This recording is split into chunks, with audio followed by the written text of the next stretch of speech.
Hello and welcome to Pocket Gamer Not Busy's YouTube channel.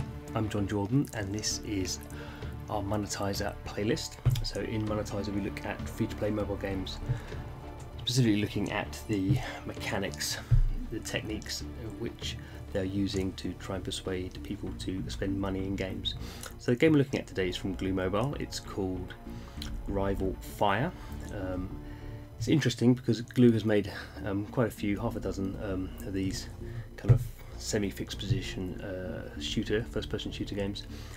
Generally they've been released in its franchise Frontline Commando. So there's been a number of Frontline Commando games, there's been Frontline Commando kind of World War II kind of versions, there's various other things we won't go into, but this is, I guess, the third kind of generation, you could say, of the Frontline Commando series. It's not called, doesn't have Frontline Commando as in its title. It did when it was in soft launch. It was called Frontline Commando Rivals, sorry, and now it's called Rival Fire.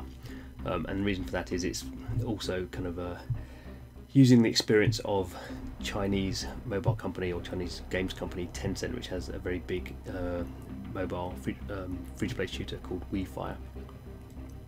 So it's kind of taken the Wii and the Rivals, and the reason the Rivals is in there in a big sense is we can see here. So there's a campaign thing flashing away, but PvP is a very big element. So there's PvP as in head-to-head shooting against other players, and also there's a co-op mode as well. So the gameplay doesn't really matter so much. We will just show you some gameplay so you can see kind of how the game works. But basically what you need to look at this menu, it's very much like many Asian developed games, just a lot going on, a lot of flashing things, a lot of kind of subtle movement. If you look at the top of the screen, they're kind of like the currencies there are kind of like light flashing off them and such like. You can see at the bottom there's an open chat, someone asking anyone speak English.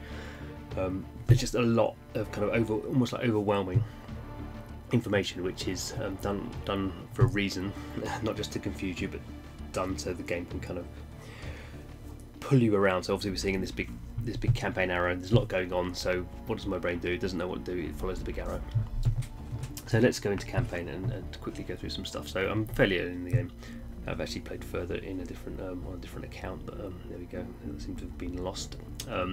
Well done, Game Center. So we can see we're using some energy, but we've got quite a lot of energy. We use 1/10 of our energy to do this. So we're going into kind of a loadout mode. Screen, we can see I've got two weapons, not high level weapons, like an assault rifle and a sniper's rifle. We can see here on the right hand side there's items that I can kind of either buy. If so, I haven't got a battle boost, but I could, if I've got enough money I have, so I could buy a battle boost. Did that really buying it? It seems to be doing something else. So I'm getting a score bonus on the, probably can't see at the bottom there, but there's grenades, focus fire to focus your squad mates fire. So you have AI controlled squad mates, medkits, RPGs, anyway, that kind of stuff. So go to next. So this is, I have a battle friend, so I don't actually have any friends in the game. I have these random guys who I could add as friend, or Captain McLean is just you can see I've got him for another 5 hours. He's just AI control guy. And there's also a young lady called Natasha, who quite what she's doing in her skimpy outfit. You can see her there with a funny hat on. So basically, just a kind of pretty obvious kind of shooter game. So we've got these guys. The guy with a grenade over his head is going to throw a grenade at me if I don't shoot him quickly. I can move around a little bit. But I can go up barrels. No, it's not a very realistic There's a sniper guy probably going to come in a minute, so I can swap into my sniper mode, take him out. There's probably another sniper there. There's a grenade coming. So yeah, just do a bit of this, and this, I think at one point Glue, not really as time goes on, the gameplay's become more arcade-like, but at one point I think Glue did think about whether this was some sort of tactical kind of weapons-based thing, and got a bit realistic, and then over time realised realism just doesn't work in this kind of situation. So what's interesting now is we completed it not very well. I only got 1 star. Got my score bonus, and then we can see at the bottom I've got some XP, I've got some gold, and I've got these like some items, so you can see kind of components for a gun. And this is kind of the key, interesting new monetization that Glue's done in this game. So we can see here there's a whole bunch of stuff that I can claim. There's various things I haven't claimed over the last few missions I've done. I don't quite know why it's still loading, but anyway. So I got some kills in the. Oh, my internet speed is not great. Screw you. My internet speed's fine. I think your server's down. What are we looking at? Kind of lost it, didn't we? So going to tasks. So here we go. That's where it was. So I can claim. I get claim XP and just various stuff.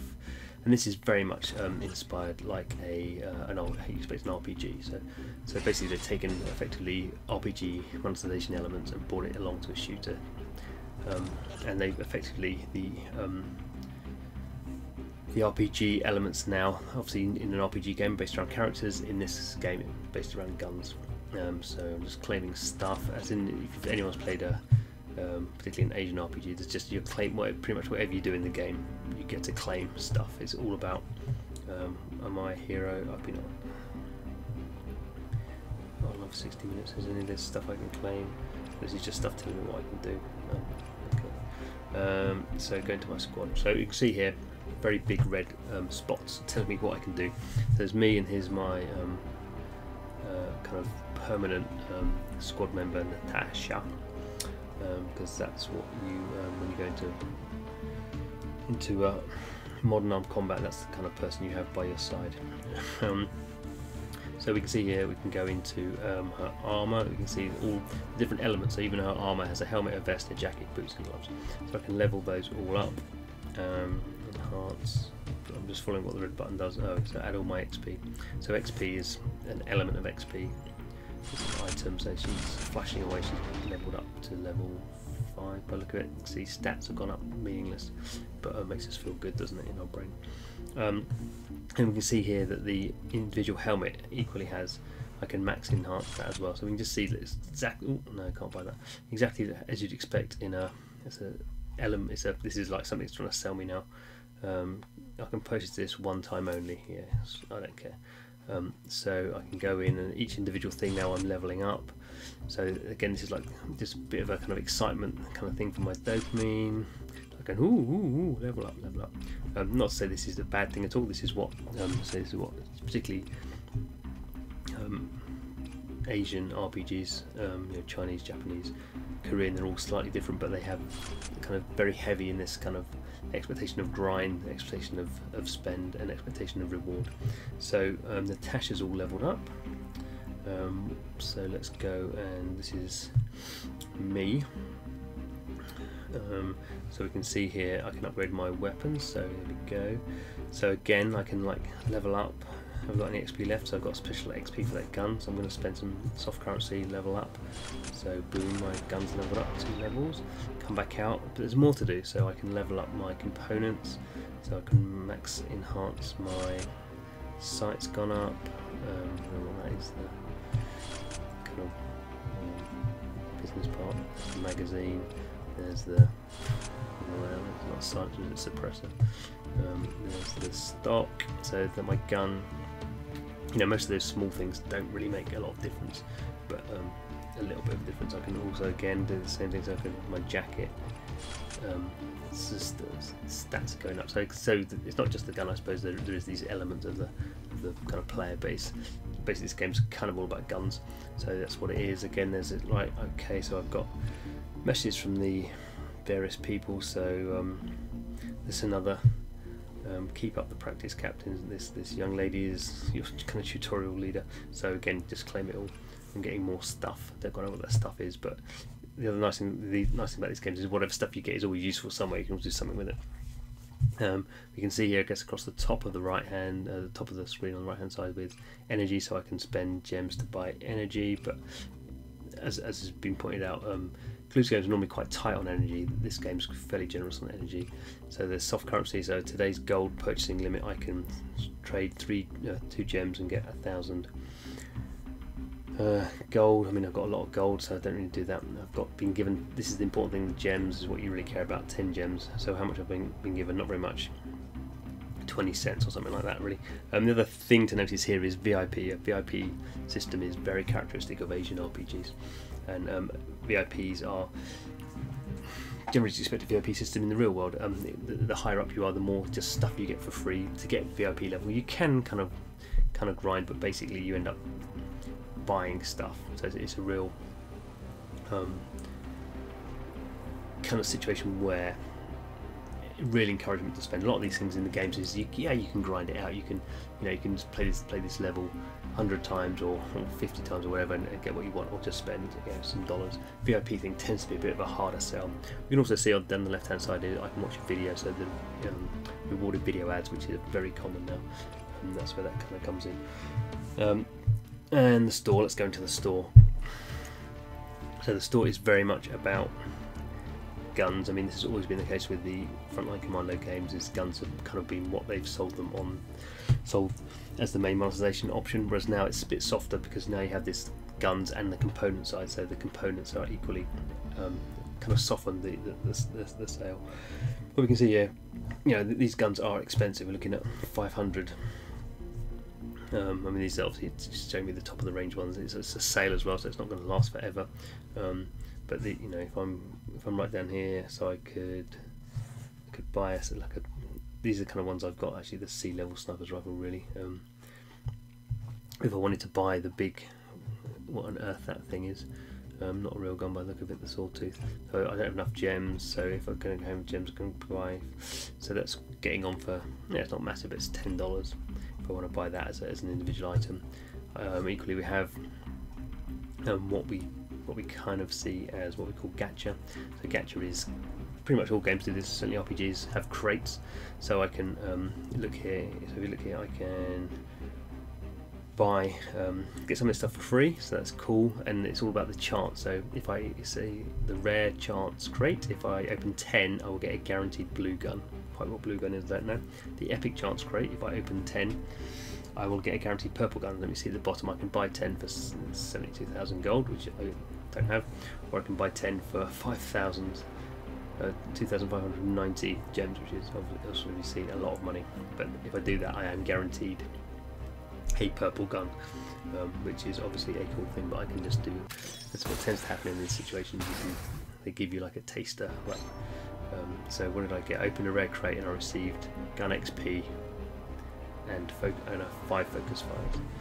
Now you can see that's gone from 3 to 8,000. Get an epic one. What do I get out of that? I received a gun XP 2 and a focus fire again, so I got a lot of focus fire. Didn't get anything particularly good. Again, there's a store, so this is kind of stuff. Now is it getting into the component stuff? So there's the helmet, gloves, all the kind of component stuff we've seen, and then here we have gun components again, kind of done in a kind of randomized way, so I can buy white AR components. Don't really know what I'm getting in there, but I know it will be useful because I need to level up my guns. So this is kind of the real, I guess, conclusion from Rival Fire. What we see is the gameplay is pretty much the same. In later levels, it becomes a bit more arcadey. It's almost some of them a bit like Space Invaders. It's not really a very realistic game. PvP is a big thing. That's a technical thing. That's just a good retention tool. People like playing against people, or certainly playing with their friends. Obviously, guilds are a massive part of strategy in games. But what's really interesting about the monetization here is Glue has gone from what basically was very small, hard sell on singular items, i.e., buy this gun. Some of the games where you can't play this level unless you've bought the kind of necessary items to level up your gun. This is much more componentized now. Everything's broken down. There's like 5 different components on the gun. The individual character has 5 different kind of armor components. Each of those can be leveled up in multiple different ways. Then you're going into a store. You can buy, to splash out $10 and buy like a big shooter gun, but a lot of it is all about buying crates and much more subtle and much more broken down and much more kind of psychologically nuanced and sophisticated monetization. And that's really, I guess, what not just Glue, in this case it's Glue very much learning from its now strategic partner and shareholder Tencent, but we're seeing this across the whole range of Western developed games. I guess the best example in the RPG genre is EA's Star Wars Galaxy of Heroes, which is probably at the moment the best example of a hybrid kind of traditional Western game taking on some Asian components in terms of kind of gacha and card-based elements, but doing it in a more Western way. There's always that kind of balance to be brought. So anyway, that is a look at Glue Mobile's Rival Fire. So thanks for watching our monetization feature. Don't forget to subscribe. So we do this analysis of free-to-play mobile games, and if that's your thing, if you subscribe, you won't miss any of our content. Thanks for watching. Hope to see you again.